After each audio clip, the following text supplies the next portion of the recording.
और साउथ की फिल्मों के सुपरस्टार एक्टर रजनीकांत के करीबी अर्जुन मूर्ति ने बीजेपी का दामन थाम लिया है। वो पार्टी के रियासती सदर के अन्नामलाई की मौजूदगी में चेन्नई के कमलियम में वाकई पार्टी हेडक्वार्टर में भाजपा में शामिल हुए हैं। अर्जुन मूर्ति ने रजनीकांत के करीबी हामी बनने से पहले भाजपा के तमिलनाडु इंटेलेक्चुअल सेल की रहनुमाई की है। कहा यह भी जाता है कि उनके ताल्लुकात आरएसएस से लीडरान के साथ भी हैं। आपको बता दें कि 2 साल पहले 3 दिसंबर 2020 को रजनीकांत की पार्टी के चीफ कोऑर्डिनेटर के तौर पर उनकी तकर्रुरी ने कई लोगों को चौंका दिया था। हालांकि 29 दिसंबर 2020 को रजनीकांत ने सेहत खराब होने का हवाला देते हुए खुद को सियासत से बाहर कर लिया था।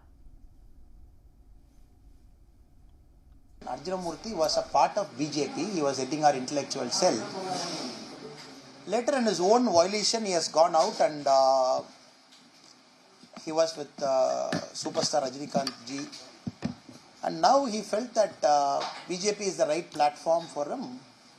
And he is a very staunch nationalist and a very spiritual person also. He wants to improve Tamil Nadu. He wants to better the lives of Tamil people.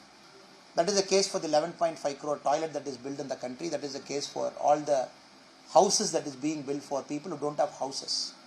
Because these are all duties of a state to take care of people who don't have things in their hand. That is why essentially all these are classed as public goods in economics. Be it the new economics, be it any of the debate at play.